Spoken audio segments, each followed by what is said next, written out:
Que la paix de Dieu soit avec vous. Les disciples de Jésus étaient soucieux de la grandeur. Chacun voulait être le plus grand.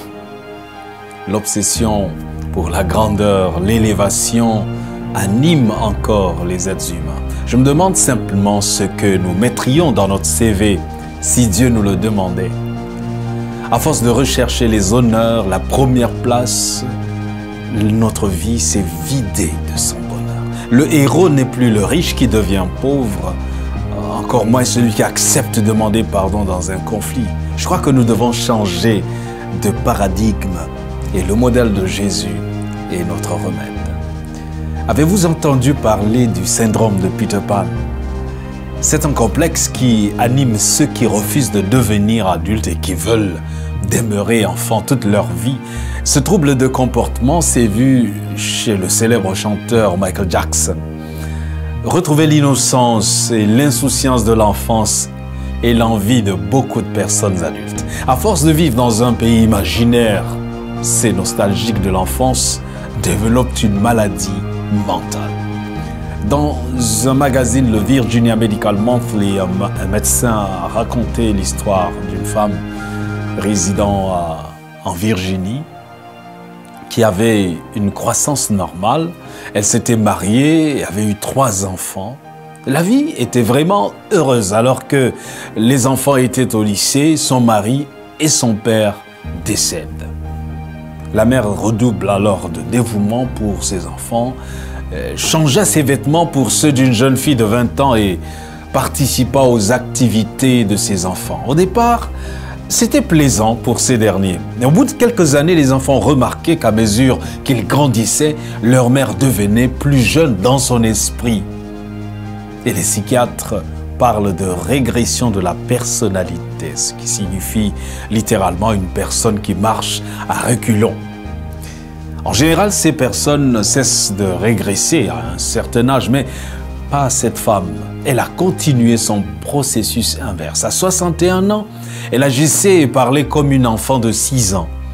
Elle a été envoyée dans un sanatorium et là-bas, elle a insisté pour porter des robes courtes.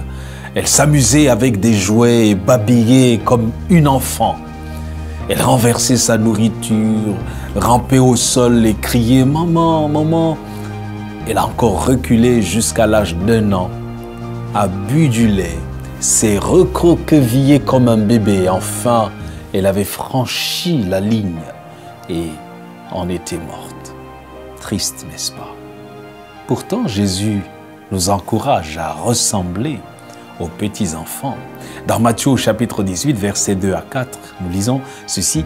Jésus, ayant appelé un petit enfant, le plaça au milieu d'eux et dit, « Je vous le dis en vérité, si vous ne vous convertissez et si vous ne devenez comme les petits-enfants, vous n'entrerez pas dans le royaume des cieux. C'est pourquoi quiconque se rendra humble comme ce petit enfant sera le plus grand dans le royaume des cieux. » Au lieu de se draper dans des orgueils sans fin, Dieu attire notre attention par une leçon de choses. L'image d'un enfant va au-delà de l'aspect physique. C'est une invitation à naître de nouveau, à recevoir le nom nouveau que Dieu nous donne. Et quand, dans la douleur de la repentance, nous lançons le cri de cette naissance à la vie Zoé, c'est-à-dire la vie de Dieu, le Saint-Esprit commence son œuvre en nous. Nous sommes dépendants et devenons dépendants de Dieu en toutes choses. Nous avons au moins 3 principales qualités. La première, c'est l'humilité. L'enfant ne peut pas se mettre en avant, il veut s'effacer toujours. Il ne souhaite pas être mis en avant, il préfère rester dans l'ombre. Ce n'est que lorsqu'il grandit et qu'il commence à s'initier au monde de la compétition avec sa lutte d'influence, sa lutte acharnée, sa course au prix et aux premières places, que l'enfant perd son humilité instinctive. La personne humble ne discute pas et ne se bat pas contre les autres, ne bavarde pas sur les défauts des autres. Elle sait que ses propres défauts sont plus importants. Deuxièmement, la dépendance de l'enfant, c'est une qualité. Pour l'enfant, l'état de dépendance est tout à fait naturel. Il ne pense jamais qu'il peut affronter la vie tout seul. Il est parfaitement satisfait d'être totalement dépendant de ceux qu'il aime et s'occupent de lui. Si les humains acceptaient le fait qu'ils dépendent de Dieu, une nouvelle force et une nouvelle paix entreraient dans leur vie.